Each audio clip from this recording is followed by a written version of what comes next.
ሰገን ዳግም በአቶ አክሊሉ እጅ ወድቃለች። ሰላም ጤና ይስጥልኝ የዩቱብ ተከታታዮች እንደምን ቆያችሁ? ሁሉ ሰላም ሁሉ ደህና እግዚአብሔር ይመስገን። ሰላማችሁ በዛ ይሁን። ለቤት ወደ አዲስ ሆናችሁ ሰብስክራይብ እያደረጋችሁ እንዲሁም ደግሞ ኮሜንት ላይክ ማድረጋችሁን አትርሱ ማለት እወዳለሁ።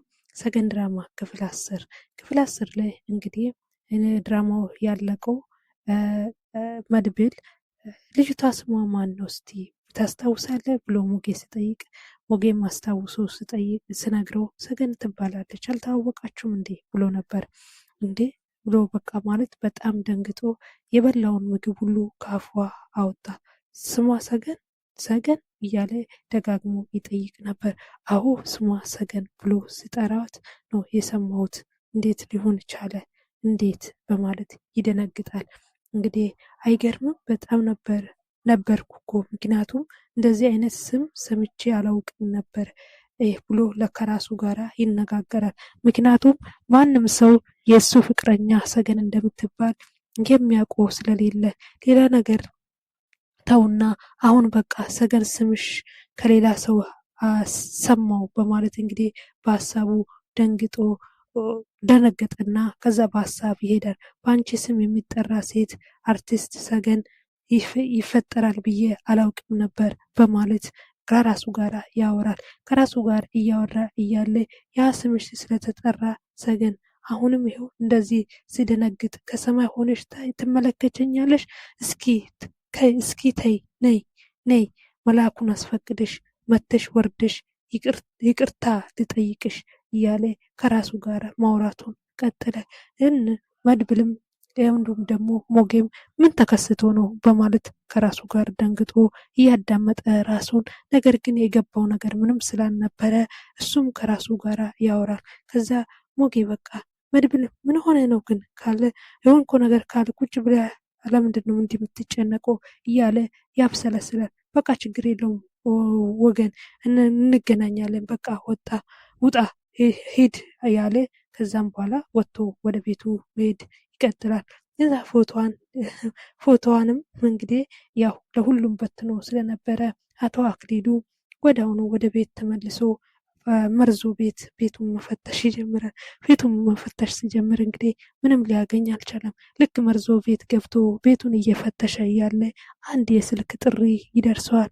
አቤት ማለት እዚህ አካባቢ ታይታለች በማለት እንግዲህ ሲደውሉለት መጣው ብሎ እየሮጠ ከዛ ቤት ይወጣል። ከዛ ቤት እንደወጣ እንግዲህ እንደዛተ እንደገና ዳግም ሰገን እየተሯሯጠች ከወዲና ከወዳ ስትሯሯጥ ስትጋጭ፣ ምክንያቱም አይኖቿም ረጅም ዓመት ብርሃን ስላላዩ ብርሃን ሊያውላት አልቻሉም እና በጣም ደንግጣ ነበር። ምክንያቱም እግሮቿ ባዶ እግሯን ነው እየሄደች ያለችው። የፀሐይ ብርሃኑ አለ። ከ5 ዓመት በላይ በቤት ውስጥ ምንም አይነት እንግዲህ አየር ሰማይ አይታ የምታውቀው ነገር ስለሌለ ብርቅ ሆኖባት ስለነበረ እየተራራጠች እያለ ድንገት አክሊሉ ከኋላ ይይዛታል። ከዛ ብትሮጥም ከአክሊሉ እጅ ልታመልጥ አልቻለችም። አክሊሉ እንግዲህ እሷ በቃ አመለጥኩ ብላ ቆማ አረፍ ስትል በሌላኛው ቅያስ በኋላ መጥቶ በእጇን ይዞ እንግዲህ ይዟት ወደ ቤት ተመልሷል። ወደ ቤት ከተመለሰ በኋላ አሁን ላይ ወደ ቤት ተመልሰሻል፣ መቼም ቢሆን ከኔ ቤት አታመልጭኝም በማለት እንግዲህ እሱም ይዝትባታል። ሰገንም አሁን ልንገርሽ፣ አሁን ሌላ ነገር አይደለም የምጠይቅሽ፣ እንዴት አድርገሽ ከዚህ ቤት እንዳመለስሽ እንድትነግርኝ ነው የምፈልገው። ማናገዝሽ? ማን ነው በሩን የከፈተልሽ? ብሎ እንግዲህ ወጥሮ ይዟታል። ይህንን እያለ ያለ አሁን ማንም ሰው አያውቅሽም፣ ሞተሻል፣ እንዴት እንደሞትሽ ልንገርሽ በማለት በሀሳብ ከዛሬ 5 እና 6 ዓመት በፊት እንግዲህ የተሰራ ወንጀል ላይ ሀሳብ ይሄዳል። እንዴት እንደገደለሽ ልንገርሽ በማለት ወደዛ ይሄዳል። እንግዲህ በጣም ደስተኞች እና በጣም የሚዋደዱ ደስተኛ ፍቅረኛሞች ነበሩ። እነሱ ፍቅረኛሞች እንግዲህ በጣም ይዝናናሉ። እሷም ነፃ ሰው ነች፣ እሱም ነፃ ሆኖ መጠጥ እየጠጡ እየተዝናኑ ሳለ በዛ ስፍራ ቦታ አንድ የአክሊሉ ቅጥረኛ ነበር። በቅጥረኛው በኩል እንግዲህ እነርሱን የሚከታተሉ ለ3 ወር የሰለጠኑ እንዴት አድርጎ አስመስሎ እንደሞተች አድርጎ እሷን ከሱ ስር እንደሚነጥቁ እያንዳንዷን ነገር እንግዲህ መንገድ አውጥቶላቸው በስትራቴጂያቸው መንገድ ይሄዳሉ። ከዛ መጠጥ ቤት በጣም ይዝናናሉ። እነሱ እነሱ ግን ዞር ብሎ አላዩም። አንድ የሚከታተላቸው ክፉ ሰው ነበር። ያ ክፉ ሰው ደግሞ የአቶ አክሊሉ ቅጥረኛ ነበር። አቶ አክሊሉም እንግዲህ ይከታተላል። አሁን አብሮ ናቸው? አዎ አብሮ ናቸው ይላሉ። እነሱ ይጨፍራሉ፣ ይዝናናሉ። ከዛ አሁን ጠጥተን ሰክረን ወደ ቤታችን እንሄዳለን ሰጊ እያላት የፍቅር ቃላቶችን እያዋዛ እሱም ያወራታል፣ እሷም ትመልስለታለች። እንዳው እንዲህ እያሉ እየተጫወቱ ረጅም ጊዜ የፍቅር ቃላቶችን እየተለዋወጡ ወደፊት ሊሆኑ የሚችሉትን ሀሳብ እንዲሁም ራዕያቸውን እየተነጋገሩ ማንኛውም ፍቅረኛ እንደሚያደርገው መጠጥ ቤት ቁጭ ብሎ እየጠጡ ያወራሉ። እያወሩ እየተጫወቱ እየሳቁ ወዳው ግን አንዲት ጥሪ ወደ መድብል ይደርሰዋል። ይሄ የሆነ ሳለ ወንድምህ ችግር ላይ ነው በማለት ይሄ እንግዲህ የሆነ ደግሞ በማን ነው? በመድብል በዚህኛው በአቶ አክሊሉ ቅጥረኛ ነው። እሱ ብድግ ብሎ ሲሄድ እሷም ተከትላ እንደምትሄድ ተከትላ ስትሄድ ደግሞ ልቧን ቀጥ የሚያደርግ መድኃኒት በመጠጣቸው ውስጥ እንዲጨመር ያደርጋል። አንደኛ ከውጭ ሆኖ ስልክ ደውሎ እሱን ከተቀመጠበት ከመጠጡ ቦታ እንዲነሳ፣ ሌላኛው ደግሞ እዛ ቁጭ ብሎ መድኃኒቱን ይዞ በመድኃኒቱ በሚጠጡት መጠጥ ውስጥ መድኃኒቱን ይጨምርላቸዋል ማለት ነው። የሁሉ ሲደረግ አቶ መድብል አቶ አክሊሉ ቤታቸው ቁጭ ብሎ ትዕዛዙም እያስተላለፉ ይጠባበቁ ነበር። ሆኖ ሳለ እንግዲህ እነሱ ተመልሶ ቁጭ ካሉ በኋላ ከደቂቃዎች በኋላ አሁን ላይ ልቤ መተንፈስ ያቃተኝ እያለች እንግዲህ ሰገን ራሷን ማለትም ትጨናነቃለች።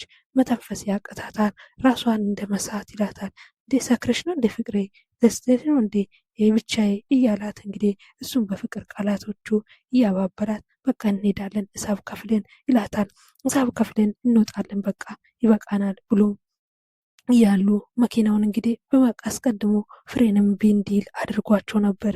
የመኪናው ጉዳይ ተስተካክሏል፣ እናንተ ግን በደንብ ስሩበት እያለ እንግዲህ ትዕዛዙን አቶ አክሊሉ ከቤት ሆኖ ይናገራቸዋል።